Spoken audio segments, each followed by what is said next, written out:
കുറച്ചു ദിവസങ്ങളായി മലയാള സിനിമകളായ ആവേശവും മഞ്ഞുമൽ ബോയ്സ് ഇവ ചില വിവാദങ്ങളുടെ കുരുക്കിലാണ്. ഈ ചിത്രങ്ങൾ യുവാക്കളെ വഴിതെറ്റിക്കുന്നു എന്നതാണ് പ്രധാന പരാമർശം. ഇത്തരം സിനിമകൾ യുവാക്കളെ വഴിതെറ്റിക്കുന്നതായി തോന്നുന്നുണ്ട്. ഓരോരുത്തർക്കും അവരുടേതായ അഭിപ്രായം കാണുമെന്നറിയാം. എന്നാലും ഈ ഒരു വിഷയത്തെക്കുറിച്ച് ഒന്ന് ചിന്തിച്ചു നോക്കാം.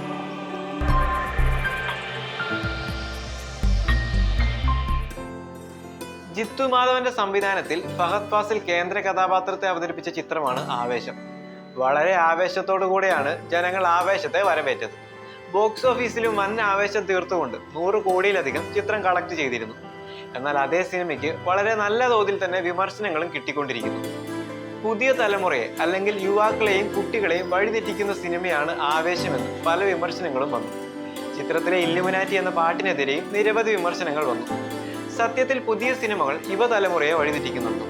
സിനിമയിൽ യുവാക്കളെ പ്രതിനിധീകരിക്കുന്നത് മദ്യവും മറ്റ് ലഹരി വസ്തുക്കളുമാണോ? തീർച്ചയായും സിനിമ വ്യക്തികളെ സ്വാധീനിക്കുന്നു എന്നതിൽ തർക്കമില്ല. എന്നാൽ സംവിധായകന്റെ ആവിഷ്കാര സ്വാതന്ത്ര്യത്തിന് വിലയില്ല എന്നൊരു ചോദ്യവും അവിടെ ഉയരുന്നു. കഥ പറഞ്ഞു പോകുന്ന പശ്ചാത്തലത്തിന് ചിലപ്പോൾ ലഹരി വസ്തുക്കളുടെ ഉപയോഗം പ്രധാനമായി വരാം. ആവേശത്തിലേക്ക് വന്നാൽ രംഗണ്ണൻ എന്ന കഥാപാത്രം ഒരു പക്കാ ഗ്യാങ്സ്റ്ററാണ്. അദ്ദേഹത്തിന്റെ ക്യാരക്ടർ എങ്ങനെയുള്ളതാണ് എന്ന് ജനങ്ങൾക്ക്, അതായത് പ്രേക്ഷകർക്ക് കൺവിൻസ് ആക്കാൻ സംവിധായകനെ ഏറെ അനുയോജ്യമായ രീതി തിരഞ്ഞെടുക്കാനുള്ള എല്ലാ അവകാശവുമുണ്ട്. എന്നാൽ ബിബിയും സുഹൃത്തുക്കളും രംഗണ്ണന്റെ കൂട്ടത്തിലേക്ക് വരുമ്പോൾ രംഗണ്ണൻ പിള്ളേർക്ക് കള്ളും സിഗരറ്റും നൽകണോ? അത്തരത്തിലുള്ള ഒരു സീനിന്റെ ആവശ്യം അവിടെ ഉണ്ടോ? സിനിമയുടെ കഥയിലേക്ക് വരുമ്പോൾ അത്തരം സീനുകളുടെ പ്രാധാന്യം മനസ്സിലാക്കാം. ചിത്രത്തിൽ രംഗണ്ണൻ ഒരു ഗുണ്ടയാണ് എന്നത് മറക്കരുത്. അദ്ദേഹം ദിനംപ്രതി നേരിടുന്നത് ഒരിക്കലും നന്മപ്രവർത്തികളായിരിക്കില്ല.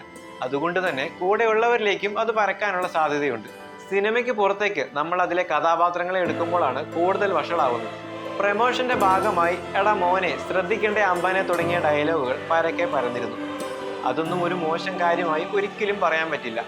മറിച്ച് യുവാക്കളെ പ്രതിനിധീകരിക്കാൻ മദ്യത്തിന്റെ കൂട്ടുപിടിക്കുന്നു എന്നുള്ളത് ഒരു വലിയ പ്രശ്നമാണ്. കുറച്ചധികമല്ലേ ആ കാണിക്കുന്നത്? പ്രേമലുവിലടക്കം അത് കണ്ടതാണ്. അങ്ങനാണ് ആ കഥാപാത്രത്തിന്റെ സ്വഭാവം. അത് അങ്ങനെയല്ലേ കാണിക്കാൻ പറ്റൂ? സ്റ്റോറി ഡിമാൻഡ് ചെയ്യുന്ന രീതിയിൽ കഥാപാത്രങ്ങളെ അവതരിപ്പിക്കാതെ പകരം മറ്റൊരു രീതിയിൽ കാണിച്ചാൽ അവിടെ ഒരു ലോജിക് ഉണ്ടാവില്ല എന്നുള്ളത് വാസ്തവം തന്നെയാണ്. ബാംഗ്ലൂരിൽ ചെന്നാൽ ഒരു ബിയർ അടിക്കാണ്ട് എങ്ങനെയാണ്? ബാംഗ്ലൂരിൽ ചെന്നാൽ ബിയർ അടിക്കാത്തവരുമുണ്ട്. സിനിമയിലെ കഥാപാത്രങ്ങൾ അങ്ങനെയല്ല. അതുകൊണ്ട് അങ്ങനെ ഒരു ഡയലോഗിനും അവിടെ പ്രസക്തിയുണ്ട്. നല്ല കാര്യങ്ങൾ ഉൾക്കൊള്ളുക എന്നതാണ് പറയാൻ പറ്റുന്ന കാര്യം. കഥയ്ക്കനുസരിച്ച് സിനിമ എടുക്കുക എന്നത് സംവിധായകന്റെ ഉത്തരവാദിത്വമാണ്. അതിൽ കൈകടത്തുക സുഖകരമായ പ്രവൃത്തിയുമല്ലല്ലോ. സിനിമയിലെ നല്ല വശങ്ങൾ എടുക്കാൻ ശ്രമിക്കുക. ഈ ഒരു വിഷയത്തെക്കുറിച്ച് നിങ്ങളുടെ അഭിപ്രായം എന്താണെന്ന് കൂടെ പറയുക.